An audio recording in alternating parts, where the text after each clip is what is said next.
So Hey, this, why you wear what's with the blues, man? We got that synchronicity going.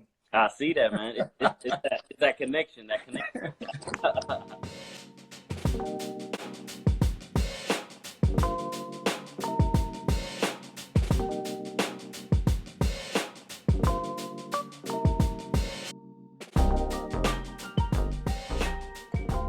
And today we have Jason from Fathers Families. This man right here, I've seen him work, is some amazing stuff. In just the short time I've known him. So Jason, I really thank you for taking the time to jump on and yeah, man, it's a little bit late, but we can get right into it, right? Absolutely, absolutely. Super excited to be here. I did see episode one. She did amazing over at Adventures, ADD Yep. Adventures. I like the name, how the The play on family. adventures. Yep. Absolutely. Yep. And she had a lot of great information. I'm just happy to be a part of this as well. Yeah, man. So Jason brings with him today like about 20 years experience, right? With like in-home parent coaching. Yep, that's my what I call my day job. Yeah, so man, I mean, you've been doing this and just have this passion for it to just kind of establish leadership in the home, when it comes to parenting, which it's basically that's what it is. It's just having that leadership, and and it's not necessarily like therapy sessions or anything like that, but it's just more coaching in different aspects in different times at home, whether it's waking up in the morning, doing homework, getting ready for bath time or bedtime, eating dinner at the table. So tell me a little bit about how this all came about, just from day one. Sure. Oh, well, from day one, I would say that I knew at 19, after I read a book, on the beach during the summer. I was actually halfway through my college career. I had gone to school for art, fine arts, painting, drawing, sculpting, and things like that. Mhm. And I'm reading this book, and by the end of the book, I was like, you know what? I can help people. That Mhm. was the grand, like, light bulb moment. I was like, I can help people. I didn't know who I wanted to help, how I wanted to help, but I just knew I could help people. So I went back to school halfway through my art program, and I said, you know what? I'm switching over to psychology. So switched over to psychology. I was actually still able to graduate on time. What they don't tell you about college is it's nearly impossible to do in 4 years. They say you could do it in 4 years, but I was able to do it 4 years in a semester. So luckily, I was able to just kind of put all of it together and just get it done. Mhm. So graduated like 2002 with my degree in psychology. And what I did was I actually worked for 2 years. And I guess the best way to describe it is it's a hospital for children ages 3 to 6. Okay. The children's behaviors and at that time, this is like 2003-ish. There wasn't, if a child constantly got kicked out of school or preschool because of their behaviors, or if they had limited communication, there was no place for the children to go. So a program in my area opened up to kind of work with these kids, but it was Mhm. considered hospital level for 3 to 6 year olds. So Wow. just think about that for a second. What do you have to do to be that age and be basically in a program? So it was there where my education happened. I want to make that very, very clear. Mhm. Because when I fast forward very quickly through my kind of education career, this is where I learned everything. These kids, they call me Mr. Jason. They would come in. It would be a structured day from like 8 to 2:30, Mhm. and there was ways that they can earn different things during the day based on how they did. But it was Mhm. through that program that, like I said, I couldn't have this conversation today without these children. So I thank these children. Obviously, I can't name them because Right. I Right. still remember their names, Yeah. but they're probably, I don't know, like 18 now. I Wow. mean, yeah, so this is really going back. So in those 2 years, at first, I wasn't very good. Mhm. You know, I was like the fun guy. I can get kids to have a lot of fun and laugh and play, but like getting them to listen, nope. It was like I have no idea what to do. So I share that because that's very important, all this. Because as I go through this, it's like I learned this. I was not born this way. It's not my personality to make these changes. It turns out to be a learnable, teachable skill. So I'd say 18 months into the program, it took me to master. Like, and when I say master, I mean like just be able to do it, not explain it, not verbalize it to other people, not teach it to anybody else. I just figured out what it takes to get a child to listen. And I realized that, I mean, some of these behaviors were extreme. Like they would get upset, throw a tantrum, they'll take off their clothes, run around the room naked. They would pee on the walls, you know, and I'm Mr. Jason trying to teach them how to write their name, their ABCs, you know, the days of the week, you know. So our program actually allowed physical restraints because there was a lot of fighting. Believe it or not, little kids can throw down. And it was through that education that something was like, well, one, the restraints that they taught us were not suitable for young kids. They could slip out of it. They could possibly get hurt. You know, there was no real way to calm them down. So I really developed my own. I developed a safe hold that worked better for the kids. And then once I had figured it out, that's not really where I pride myself.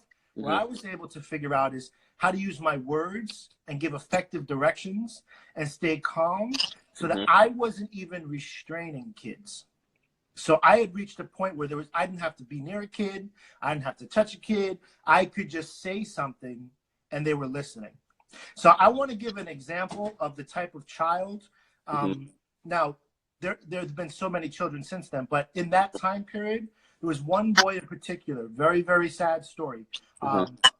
He was actually in multiple foster homes. His mother was like part of like a whorehouse, and he was actually raped repeatedly as a 6-year-old. Oh my gosh. Now, when he came to school, you know, this poor kid, you know, he was behaviorally, he acted out against everybody. Rightfully so. You know, I can't judge it. You know, that energy has to go somewhere. So he wasn't even in my class. But what happened was his behaviors would get so bad that they would call me in. So one time I walk in and he's completely naked. The room was destroyed. The room was completely destroyed. He had like hit the like teacher. He had bit other people. So they called me in, and he's just looking out the window with no clothes on. And I really want to spend time on this only because this is where my education happened. I'll bore you with how I went for my master's degree and blah, blah, blah, got my license and blah, blah, blah, blah, blah. But this was my education, so I don't want to jump over it. So I'm looking at this kid naked, and by then I had figured out many of my techniques. So this technique won't make any sense whatsoever, but this is what I did. So he was over by the window, and there was like 3 adults all surrounding him. So the first thing I did was said nothing. I went to the corner, sat down, and did absolutely nothing. I'm hearing the teacher say, you know, you have to make good choices, and this is not, you know, appropriate behavior, and this, that, and the third. There was actually even a person in their master's program sitting down as well, taking notes. They were taking notes on what to do. So I sat there, maybe I gave it like a minute, okay? I'm looking at the scene, I look at him, and I'm like, hey, so-and-so, you know, your first name. I was like, you look real silly sitting there naked. You know, what's going on? He's like, and I'm like 10 feet away from him. He's like, well, I could put my clothes on. I was like, really? You can put your clothes on?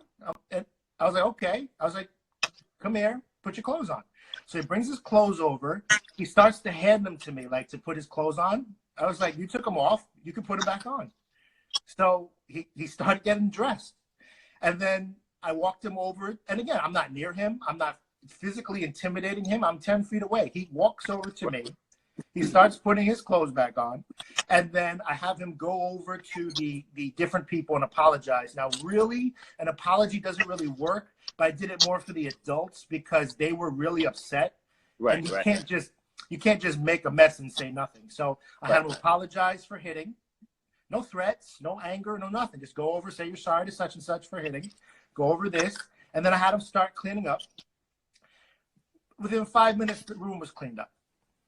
Wow. Okay? So that was by the time I had figured all of it out. When I started, I had no clue. So I just wanted to show you the difference. Okay? Now, fast forward, I worked there 2 years. This is all the boring stuff to me. The boring stuff is I went back for my master's degree in social work because I wanted to be a counselor.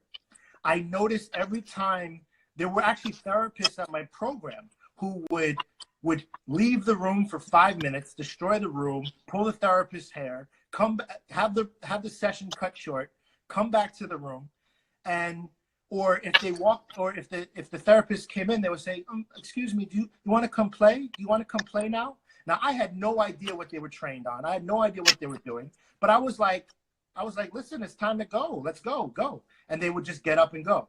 So, long story short, I went back to school and learned all the techniques that they were being taught on the other side. This is now like 2007.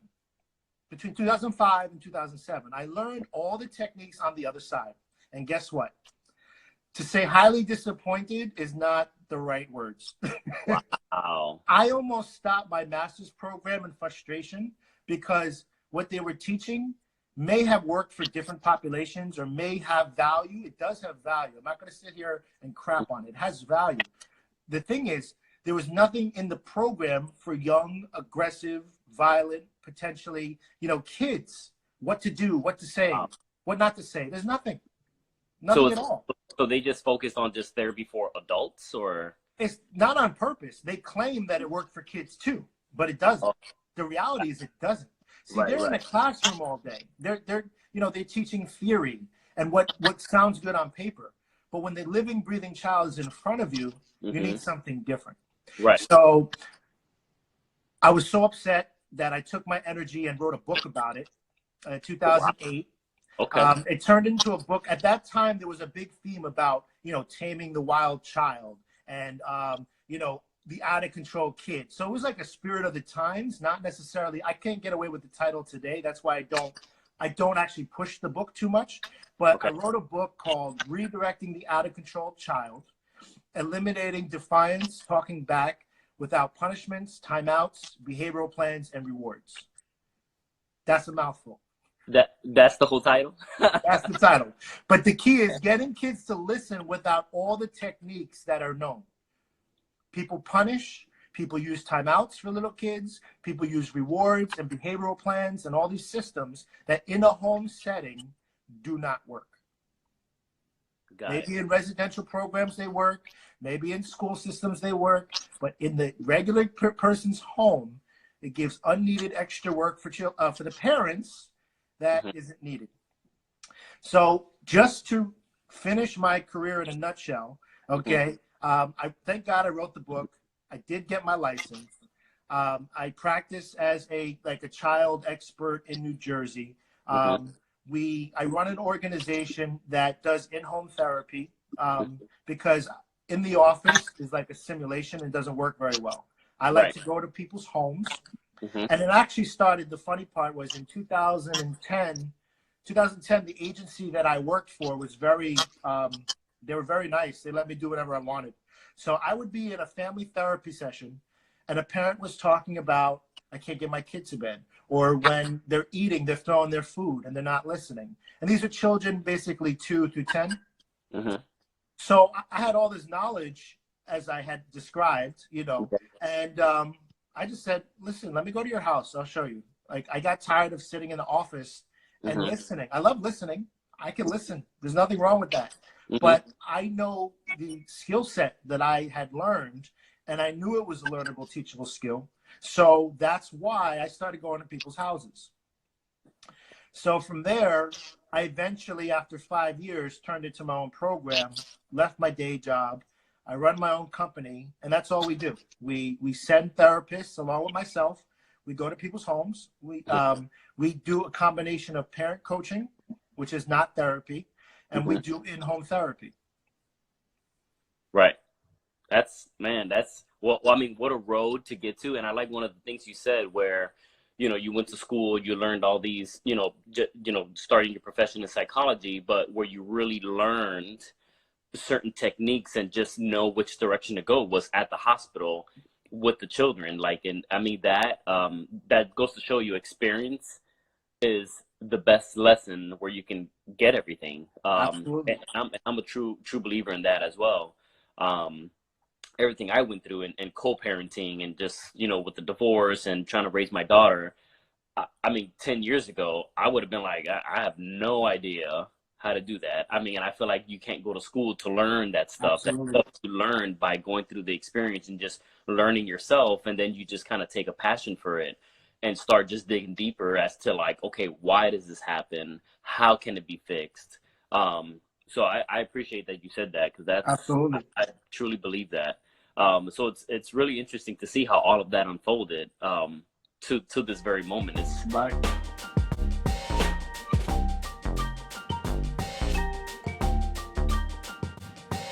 Like, if I get line up 100 parents and 100 parents come to me, whether it's in the therapy setting or in the parent coaching setting, that is, my child won't listen. And just for the viewers, it's very important to distinguish when people say, well, what is therapy versus parent coaching? So parent coaching is pretty much a term that just anybody can call yourself a coach. This idea of coaching is not a regulated industry.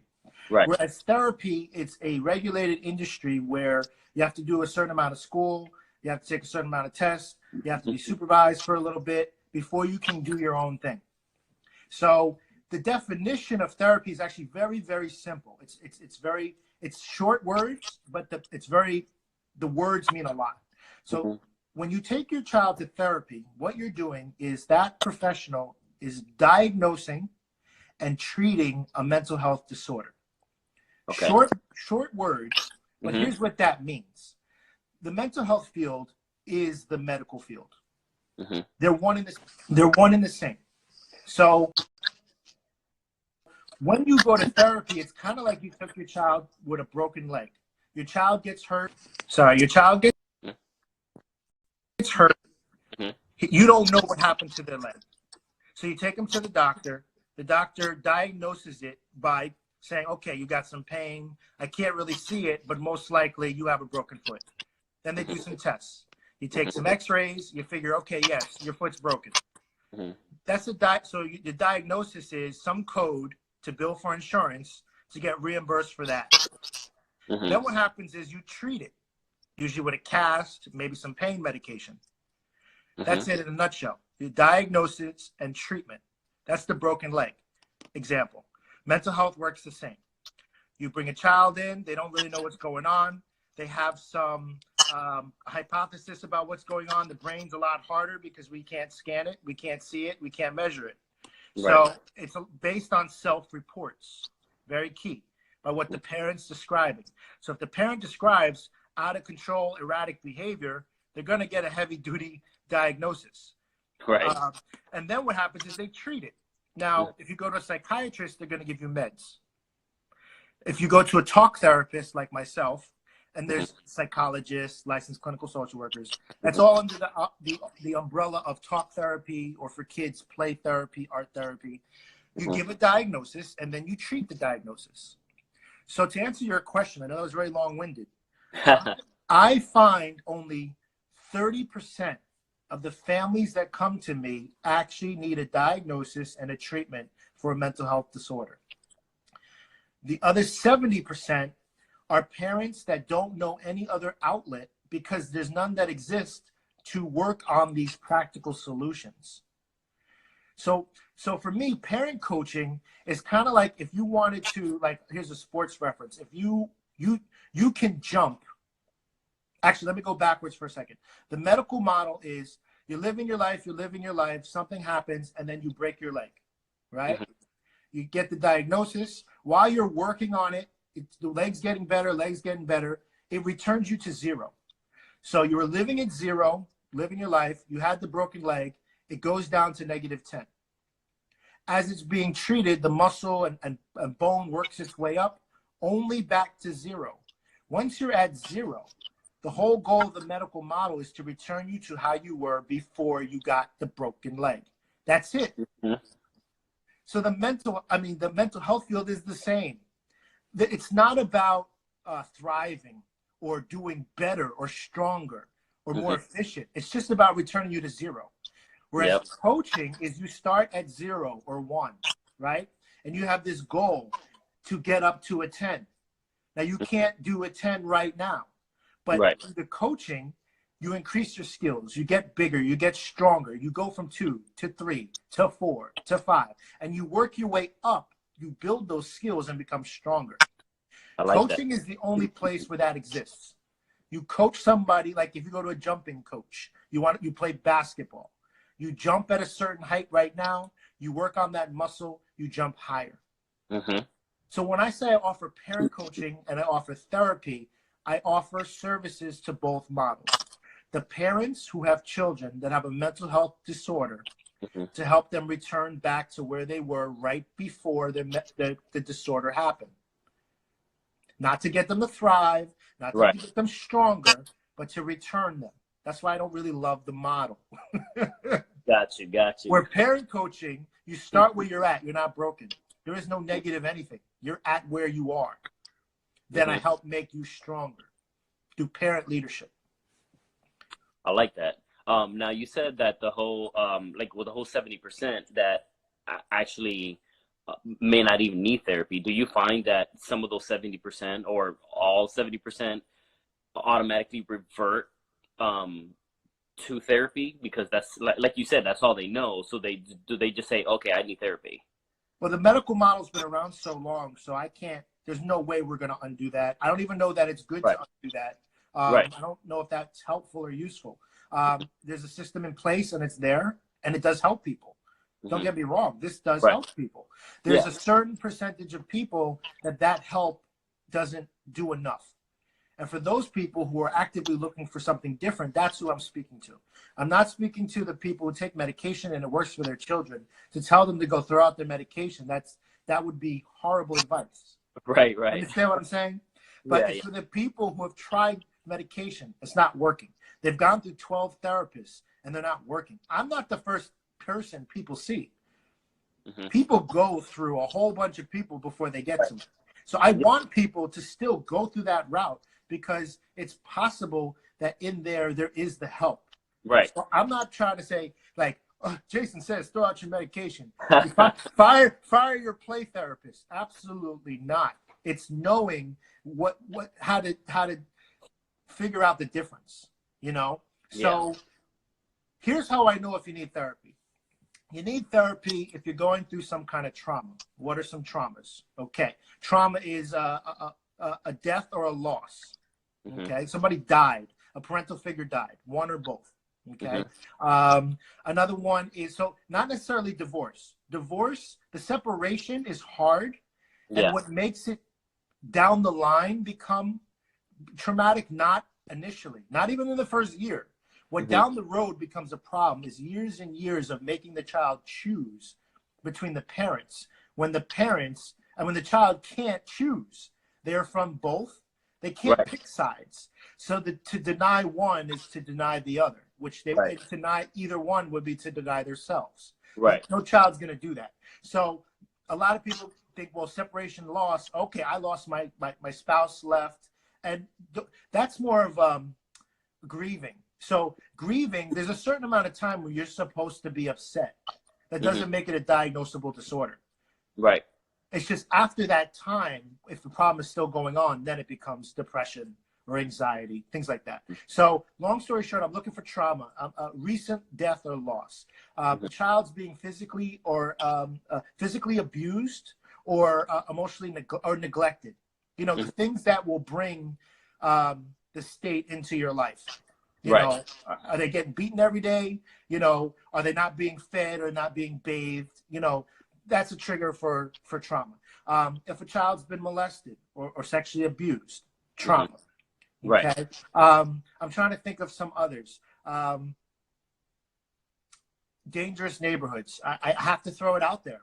Some people, see, I've worked in projects and I've worked in mansions. Okay.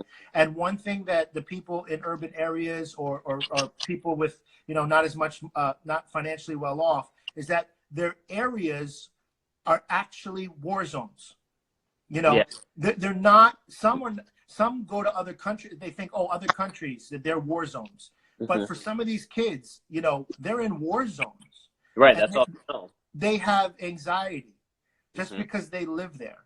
Right. And so I would say for people like urban areas, people high crime rates, people where, you're walking down the street, your friend got shot, you Hmm. know, just by living there, you're going to need therapy. And that's not a disrespect or that's not a put down. You're Right. you're in your environment is traumatic. So when a parent comes to me, they might have one or both parents. They're not being physically abused. They're not being neglected. They're not worried about where food's coming from. They're not worried about, dying tomorrow. Hmm. They start to be candidates for the checklist of parent coaching. How Right. can I increase their skills? Hmm. Because there's no trauma. Yes, it's difficult dealing with a child who doesn't listen. Yes, it's hurtful. Yes, there are nights you're crying yourself to sleep because it's so hard. Yes, it's still not traumatic.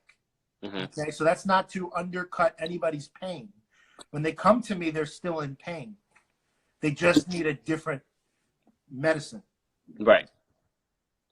Yeah. No. And so, I mean, it's very true. I mean, and it's unfortunate that for any of those things that happen to any of the children, and I feel for them, and like yourself, just wanting to help people. I want to extend myself and try to help them because it's like, okay, what do you do in this Right. situation? You can't bring back somebody from the dead or just go clean up the neighborhood from one day to the next. But Here's the good news. mhm, I deliberately shared that story about the boy mhm, who was physically beaten, molested, mhm, and guess what? When you're learning your ABCs, mhm. that gives you no right to go over and punch the person next to you. Right. You still have to function. You Yeah. still have to be there. You can't, I understand. I don't wish that on any human being whatsoever. But the only reason that when I went into that classroom, it worked is one, I didn't treat him like a porcelain doll. I Mhm. have the utmost respect for that child. He never deserved any of that.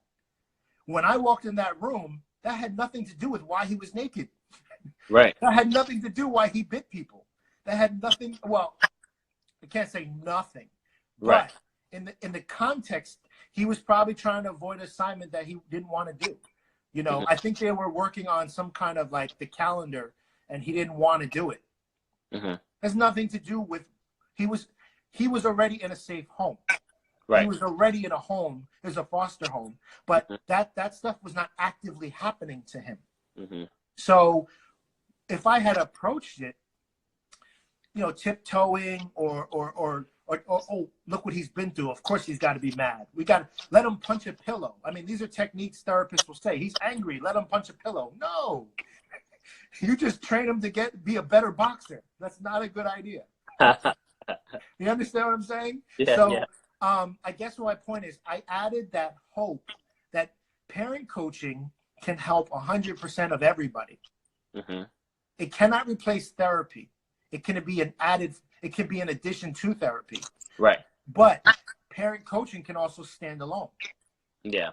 It can do both. That's why I love it. Mhm. I And one identify as a parent coach, not as a therapist. Yeah, one of the things I like you said too is how not everybody needs therapy.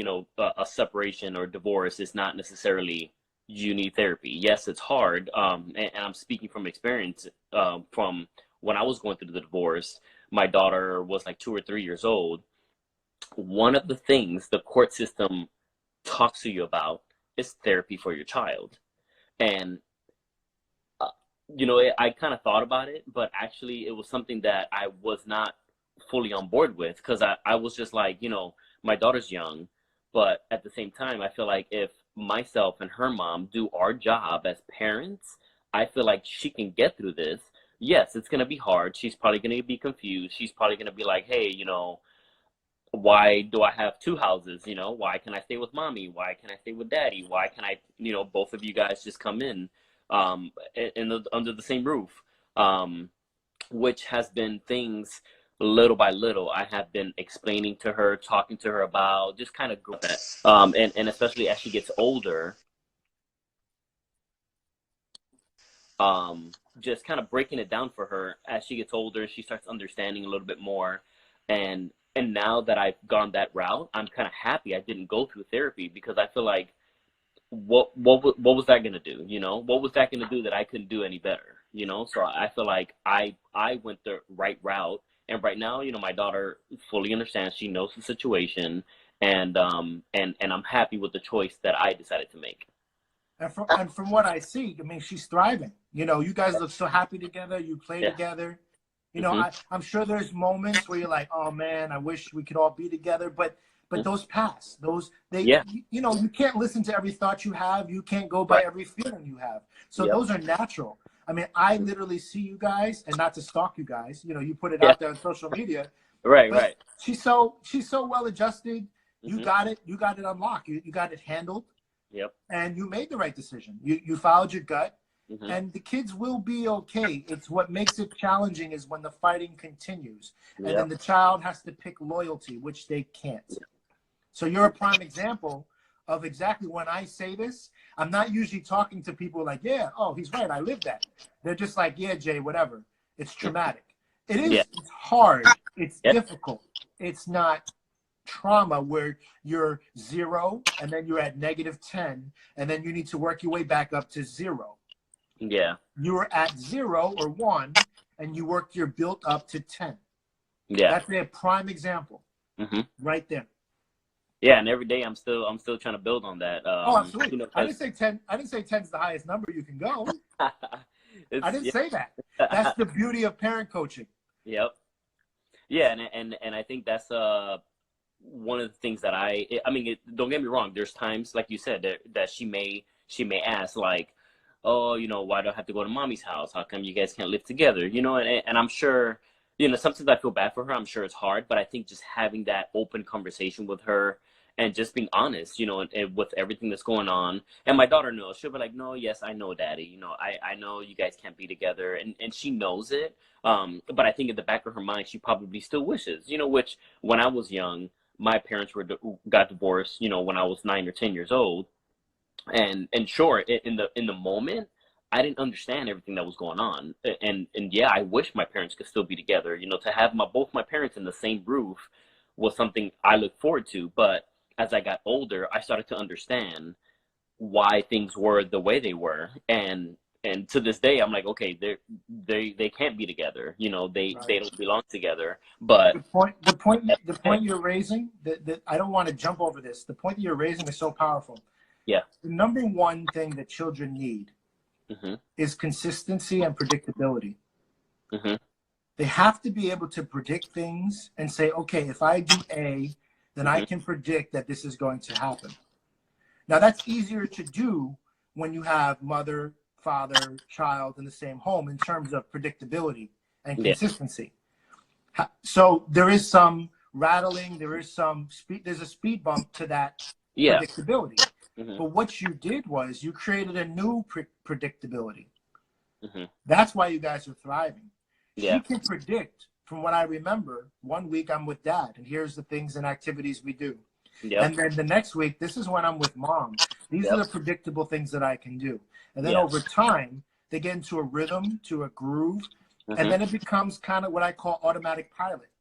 In the Yeah. beginning, it was like driving a car. When you first drove a car, it Hmm. was like awkward. Where do I put my hands? Where do I look? What do I do? I'm not Yeah. sure.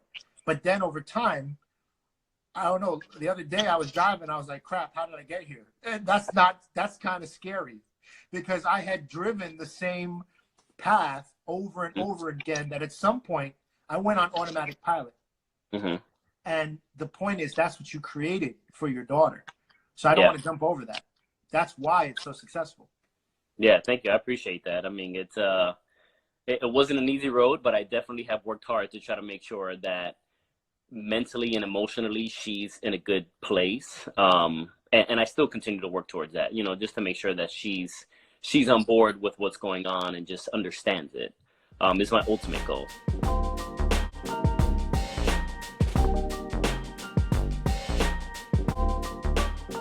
So I seen this man, Jason.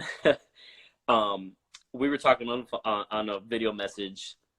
His daughter was trying to get his attention, you know, so she's daddy's mine, this is my time. And he just, I mean, no harm, no nothing like that, nothing old school how our parents used to chase us down with a with a what we call a chancla, or throw it across the room and beat us down. It was nothing like that. He just simply just held it to the side. She stopped, and then she just sat right next to him, and I was like, what just happened? What kind of magic are you using over there? So talk to us about like some of those techniques that you've developed and you use, because your daughter's 2, right? Yes. 2 years old. So how have you applied, you know, your in-home parent coaching in other homes in your own home? Absolutely. So one thing is I've had a very long, let me be clear. I've had a very long driver's ed course. Okay. I slowly got to be able to dip my toes into all this stuff where parents are thrown into it with no warning. So this unfolded over 15 years for me. So I have to please guys, as parents, be patient with yourself.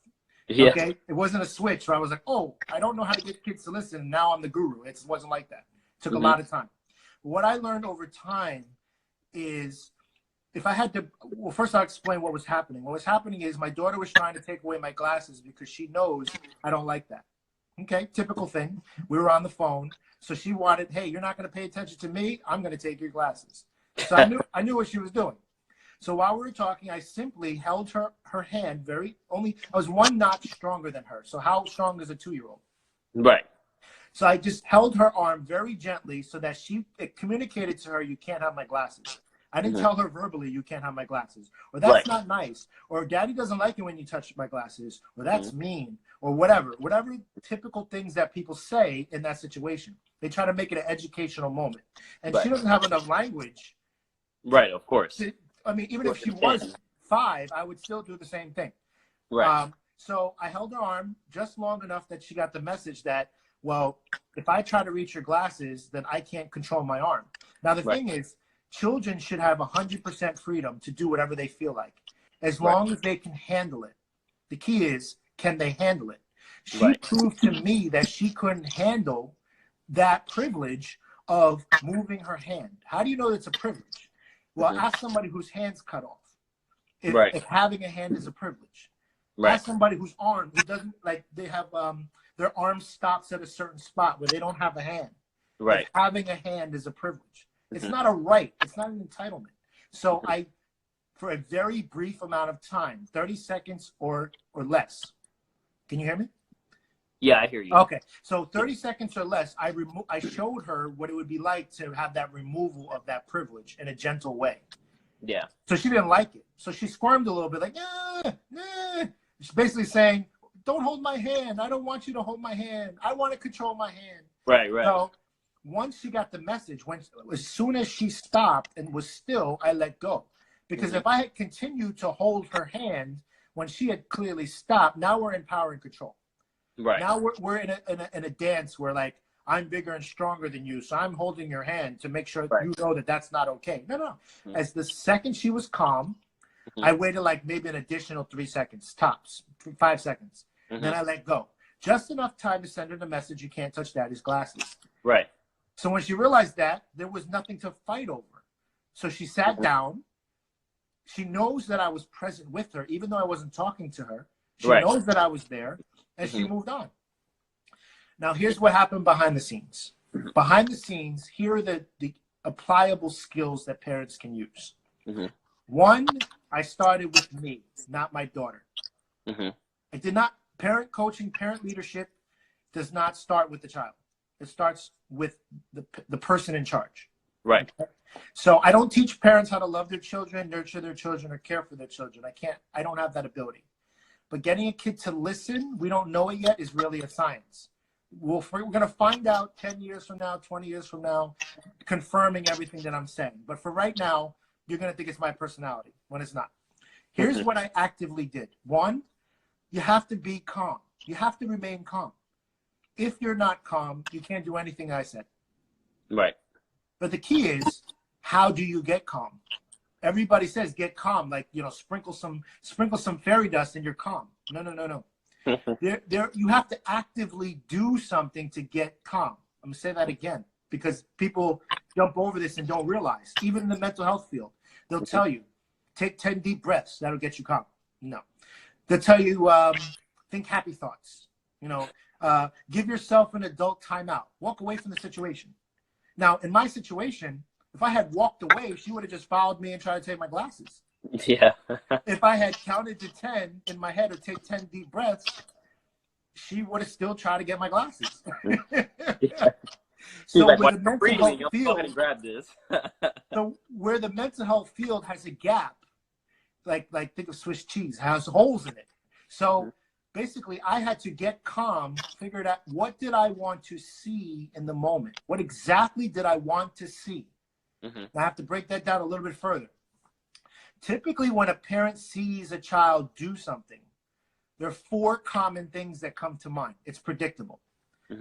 Don't comes to mind, or you either said it out loud. Don't do that. Don't do that. 2, stop. Stop doing that. Okay? Another one is less common, but cut it out. Enough already. It's a variation of stop. It's like a cousin of stop. Right. And then the last one that parents do is why? Why are you doing this? I don't understand. These are the 4 common responses that parents have, and they cannot remain calm. What I'm saying is if the first thoughts or the first words out of your mouth are don't stop, cut it out, or enough already, or why are you doing this? You can't be calm. It's impossible. So what I did in the moment was I thought about where I wanted to see my child's hand. Not instead of, I want to see my child stop touching my glasses. Because the brain's very powerful and very creative. So if you tell the brain, I want to find ways to stop getting my child to touch my glasses, you're going to do the things that parents typically do. It's the power of the brain. You're going to say, well, maybe I should educate her. Maybe if she understood why it's important not to touch my glasses, then she would stop. Or maybe if I just hit her to communicate, you need to stop this right now. This is unacceptable. Physically, she'll understand. Or verbally, some parents won't hit. They'll say, you need to, that's not appropriate. That's not okay. Or or maybe if I teach them that they're hurting me. Your brain is doing what it's programmed to do, but it's answering the wrong question. The question should be internally, so you can remain calm. Where do I want to see my child's hands right now so that it makes it impossible to touch my glasses? Now the brain starts coming up with creative ideas. It's not me. It's not my personality. This is the law of like gravity. I want to see her hands by her side. I want to see her clap her hands. I want to see her hands in her pockets if she had pockets. I want to see her hold a toy instead of grab my glasses. The brain is just doing what you asked it to do. It's not actually special to me at all. If I try to say, how do I get her to stop it? I'm going to do all those other things that typically parents do. Explain, hit, try to rationalize, try to, all those things. If I figure out where do I want to see her hand instead, I come up with all these creative ways to literally stop what's going on. But because she has a hand and it's working, which is a sign of health, the fact that she has a hand, the fact that it can move, the fact that she can reach, those are all blessings. Your child's hands are working. It's a blessing. Ask somebody who has a child who doesn't have hands. So what I'm saying is, here's how you put it all together. Step 1, I had to figure out, and I do this so fast, what took me like 10 minutes to explain, it's like this. The whole thing that I saw was maybe 15 seconds. I mean, it was fast. I was like, what just happened? But it wouldn't have started if I didn't ask myself, where do I want to see your hands right now? Because now you have a goal. Now you have a target. Step 2, I just told you step 1. Step 2 is once you have a target, you have to give the smallest step to make that goal happen. So what I had to do is show her where her hands need to be, because if I didn't hold her hands, it would have went right towards my glasses. Right. So that was the next smallest step to achieve my goal. My goal, her hands to the side. Mm-hmm. She wasn't going to do it on her own, so I had to help her. Yep. And that was it. Know what you want. That's what's going to get you calm. Yep.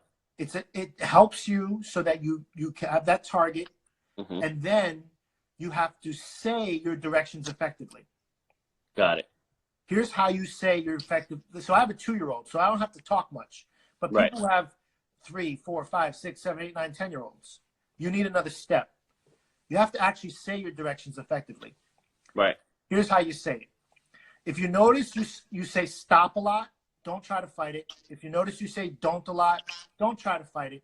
Here's what you're going to do. If you're a stopper, you say, stop running around the house, start immediately. Stop running around the house, start. Your brain will come up with the finish line. But if you pause, if you don't say start right away, you will never get the answer. So be like, I'll do it with you as an example. Mm-hmm. Stop running around the house, start. Washing dishes. I don't know. Good start. Good. Another one. Stop running around the house, start. Doing homework. Good. Now, before you can get to the homework, what's the very first step in getting to doing the homework? Stop running around the house. Not stop. Start doing what? Start doing the homework. How? How would she get there? In what manner? Sitting down at the table. And how would she get to the chair to sit down? You want to see her walk. There it is. I got a question. It sounds so simple, but if you're focusing on getting my child to stop running around the house, it won't work. But if you get her to start walking and walk over to her desk and sit down at her desk and then take out her notebook and then get her pen and then pull out the assignment and then focus on number 1. See, we understand as adults, they're like 20 steps to get from running to sitting down and doing your homework. Right. But because the brain, our brain works this way. We try to simplify things. So first we make the mistake of saying what we don't want instead of thinking about what we do want. And then once we know what we do want, we don't realize that we have to break it down to the smallest possible step to achieve the goal. I love it. That's awesome. It's so simple, but like mentally, you just gotta like you said, keep calm and just kind of think. Not keep calm. You'll never keep calm. You have to ask yourself, what do I want to see right now? What do I want to see start happening if you're a stopper? Got you. But go ahead. No, it's a big point. Yeah, no, I mean it's just working on that, and I mean it's not something, I assume it's not going to happen from one day to the next. This is a new language. Practice, yes. You're learning a new language. Yep. Now we both speak English fluently. This is a totally different language. Mm-hmm. A language that I've been fluent in for 15 years. So in the beginning, what's going to happen is you're going to find yourself in a situation. Now, a parent's going to find themselves in a situation where they're going to see their child do something that they don't want. 100% of the time. You're going to be drawn into the situation that you didn't cause, that you didn't start, that it's not your fault. When you see it happen, you're like, don't do that. And then I want you to think, wait, what do I want to see my child do right now? What do I want to see? What do I want my child to start doing? In the beginning, it may take you 10 minutes to answer that question. Right. Fight it, work it through. Take the 10 minutes. Yeah. When you know what you want 10 minutes later, go back to her and say, here, I want you to do this. Okay? Because you want to train your brain to think this way. It's a new language. Welcome to the language of parent leadership. First lesson. There you go. Awesome, man. Jason, all the information you gave us, awesome. And I love how you went through the whole entire journey and how you got to this very point. And I appreciate you taking the time and just giving us those details. Because, I mean, even though you said you're boring us, that I feel like, and I hope everybody else as well, it kind of set the story for the next thing. And up to this point where you just, are passionate about what you do, and it just provided so much value throughout the whole entire Thank you. Thank live. you.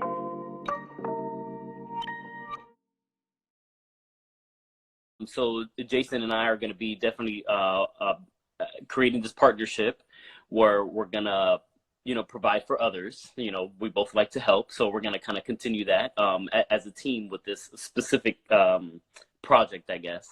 Um, so what we're gonna be doing is we're gonna start something called Fathers Leading Families, the Single Dads Community, and it's basically a place for single dads to come, and you could definitely chime in and go into more details. So those who are watching right now, if you guys know any single dads, make sure you send them this live right now, because they need to hear this. So absolutely. I mean, a quick rundown is that we're going to start this community where we'll have a separate Instagram page where it's kind of like private. So you would have to join, be a monthly membership. And what you get in that month, it can be month to month. And what you get is 4 live coaching calls, like on a Zoom call, not an Instagram live, so it doesn't mess up. Where me and Flor will get on a call. We'll answer any questions you have. I kind of represent the practical parent leadership side, where if you have problems with morning routines, evening routines, anything, nighttime routines, anything to do with sibling rivalry or dinner, anything regarding your kids in terms of anything from getting up in the morning to going to bed at night. That's kind of like my role. That's where I'll come in. And we're both single dads. So the thing is, we're living the life. I bring a personal experience that's different from Flor. Where Flor comes in is, he's kind of ahead of the curve in how he's successfully co-parented with the mother of his child. So he brings a wealth of knowledge and expertise to that. And together, basically, we're here to support a month-to-month basis where we'll check in daily on Instagram to just kind of give support, answer any questions. And then each week, we'll all hop on a Zoom call, and have a particular topic or lesson or just a place to just share what you're going through. So, I mean, those are the nuts and bolts. I mean, you're not married. That's a pun. You're not married to the group. You want to hop in for a month, get the support you need, hop out, you're good, come back 3 months later. It's an open group to any father, wherever you are. The beauty of technology is we're all like, you're in Florida, I'm in New Jersey, but listen, we're sitting in the same room. So I'll leave it with this. The power of groups is this. Here's why groups are so powerful. Anytime in a group setting, a person has a pain, a struggle, a challenge. If there are 10 members in the group, that pain, that struggle gets divided in 10. Divided. The pain gets divided. Now, on top of that, even more important or more special is you got 10 people in the group, your joys get multiplied. I say that again. Your joys get multiplied. So that's why we want to run this group thing where we're gonna meet together on a weekly call. We'll have daily check-ins on Instagram, and we're gonna divide those joys. Divide those pains. We're gonna divide those pains and multiply those joys. Yep. So if you're a single father out there struggling to kind of make sense of it all, you need some support, you need some parenting tips, and not parenting tips, leadership tips to get your kids to listen. Join the Fathers Leading Families community, single dads. And and also, ideally, if you have children from birth to 12, I want to make it a group where, if somebody has a 15-year-old and somebody has a 3-year-old, it's going to be harder for that father to connect. It's not that you're not welcome. Of course, you're welcome. But this particular group, ideally, it's for those fathers who have children between the ages from birth. I will say a year, because the first year is just kind of doing the best you know how to do. Right around 12 months, 15 months, 18 months, the strategies that I teach work. And then joining me and Flor for that support. That's it. Come aboard. Yeah, and I look forward to that. For that partnership, but even more, just providing that support and just helping others. Because I remember me just going through the divorce, just trying to figure out, like, okay, how am I going to do this by myself? am I doing the right thing? You know, of course, my daughter, you know, had her moments too. So, so something like this, I would have definitely found extremely helpful for myself back then. And even now, you know, I still learn from others, you know, get feedback and advice from others. In turn, I will take that information and still parent my own way. Right. Absolutely. Hands down. Yeah, but it's those experiences and that feedback and that and just support from others where you kind of just start to figure out like, okay, let me try tweaking this a little bit, changing that a little bit. Right. Then with those changes, you start to see those, you know, the success happen. And that's when you start to figure it out like, okay, I'm onto something, I got this. And that's exactly what we want to provide, you know, once they get to that comfort, you know, they're, hey, go ahead, you're free to fly. Right. But also to even be there long term, if Absolutely. a different hiccup or a bump in the road down the road, we're always here to always provide that support, even down the road. So Love it. I'm looking so forward to this partnership, and I'm looking forward to, I know both of us are looking forward to serving dad. Guys, yeah, come join the community. Together, we got you. And, you know, thank you for having me on today. This has been so helpful. And I mean, just for me to share this, you know, thank you so much for having me.